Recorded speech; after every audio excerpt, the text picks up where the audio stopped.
Kung ayaw mong magdusa sa pagtanda, makinig ka ng mabuti. Ang pagtanda ay hindi masakit dahil sa paglipas ng taon. Masakit ito dahil sa mga desisyong unti-unting naiipon sa pagdaan ng panahon.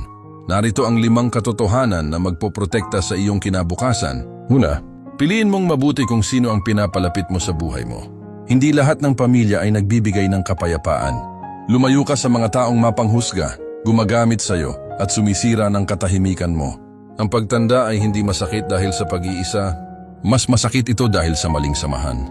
Pangalawa, bitawan mo ang mga hindi kailangang dalhin, guilt, galit, sama ng loob, at mga taong wala ng ambag sa buhay mo. Hindi mo na mababago ang nakaraan, pero pwede mo pang protektahan ang kasalukuyan. 3, huwag mong ibigay ang lahat, hindi ang oras mo, hindi ang lakas mo, at lalong hindi ang kalusugan mo.